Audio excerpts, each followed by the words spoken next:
பிறந்த நேரம் பிறந்த இடம் சொல்லுங்க. 18/9/2000. 18/9/2000. பிறந்த நேரம் 5:21 AM. 5:21 AM. பிறந்த இடம் சார்? ஈரோடு. ஈரோடு. ராசி நட்சத்திரம் லக்னம் சொல்லுங்க. மேஷராசி. மேஷ ராசி. பரணி நட்சத்திரம். பரணி நட்சத்திரம். சிம்ம லக்னம். என்ன கேள்வி கேட்கணும் சார்? ராகு திசை எப்படி இருக்கும் அப்படின்னு சந்தேகம். ராகு திசை 2030 ஆரம்பிக்குது. அதுக்குள்ளே 4 வருஷத்துலேயே கொஞ்சம் உங்களுக்கு டவுட் வந்துருச்சா? 11ஆம் இடத்துல இருக்கிற ராகு பெரிய கெடுதல்கள் மறுபடியும் சரி என்னன்னு பாருங்கள்.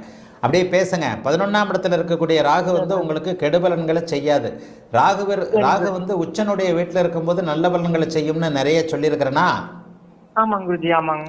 ராகுவிற்கு சனி செவ்வாய் தொடர்புகள் எதுவும் இல்லாமல் இருக்கா? ஆமாங்க. எந்த பார்வையில்லை. ராகுவிற்கு சனி செவ்வாய் தொடர்புகள் இல்லை. ராகு பொதுவாகவே உச்சனுடைய வீட்டில் 3, 6, 10, 11ஆம் இடங்கள்ல இருக்கும்போது நல்ல பலனை செய்வார். ராகு வந்து சந்திரனுக்கு 3லையும் லக்னத்திற்கு 11லையும் இருக்கிறாரா?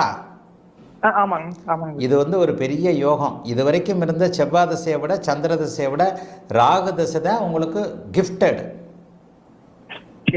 ராகு திசை தான் உங்களுக்கு கொடுப்பின. ராகு திசையில் நல்லா சம்பாதிப்பீங்க, கோடிக்கணக்கில் சம்பாதிப்பீங்க. நீங்கள் கொஞ்சம் இந்த இவர் தான், நீங்கள் கொஞ்சம் வந்து வியாபார மூடு தொழில் மூடு உள்ளவர் தான். கோடீஸ்வரன் ஆகணும்னு ஆசை இருக்கா இல்லையா? அதான் நான் பார்த்தேன். இல்லைங்க எனக்கு சாமியாரா குருசனி சேர்க்கனால சாமியாரா போகணும்னு ஆசை இருக்குன்னு சொல்லிடாதீங்க. 11ஆம் இடத்துல இருக்கிற ராகு மிகப்பெரிய அமைப்புகளை கொடுப்பாரு. உச்சனுடைய வீட்டில் பாபத்துவம் இல்லாமல் இருக்கக்கூடிய ராகு அம்சத்தில் குருவோட சேர்ந்திருக்கின்ற ராகு உண்மையிலேயே நல்ல பலன்களை செய்வார். நல்லா சம்பாதிக்க முடியும். அதுக்கேற்ற மாதிரி ஜென்மச்சனி விலகினதுக்கு அப்புறம் தான் ராகு திசை வருது. கரெக்டாக ஜென்மச்சனி வரைக்கும் கஷ்டத்தை கொடுக்கும். ஜென்மச்சனி விலகி 2030 ராகு திசை ஆரம்பிக்குது.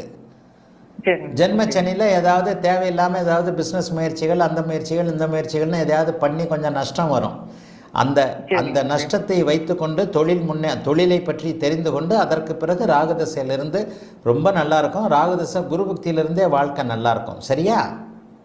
சரிங்க குருஜி. வேற ஏதாவது கேட்கணுமா? குருஜி திருமண அமைப்புகள் தானே. ராகு திசை தான் உங்களுக்கு எல்லாத்தையும் கொடுக்கக்கூடியவர். செவ்வாய் திசையில் கல்யாணம் ஆகிடும். செவ்வாய் திசையில் சுக்கிர பக்தியில் கல்யாணம் ஆகியே தீரும். செவ்வாய் திசை புதன் புக்தி வந்து உங்களுக்கு குடும்பாதிபதி புக்தியாக இருந்தாலும் உங்களுக்கு ராசிக்கு லக்னத்திற்கு 7ஆம் இடத்தோடு செவ்வாய் சனி தொடர்பு கொள்ளக்கூடாது. அப்போ 28 வயசில் தான். சுக்கிரன் நீச்சமாக இருந்தாலும் நீச்ச பங்கத்தில் இருக்கிறார். செவ்வாய் திசை சுக்கிர பக்தியில் 2028 ஜூலை ஆகஸ்ட்டுக்கு பிறகு தான் கல்யாணம். இப்போ இல்லை. 28 வயசு உங்களுக்கு 28 வயசு 2028 செப்டம்பரில் தான் நடக்குது. அந்த 28 வயசில் செவ்வாய் திசை சுக்கிர பக்தியில் தான் அவர் கொடுப்பார். சரியா? வாழ்த்துக்கள். நல்லா இருப்பீங்க. அழைத்ததற்கு நன்றி ஐயா. நேயர்களின் அனைத்து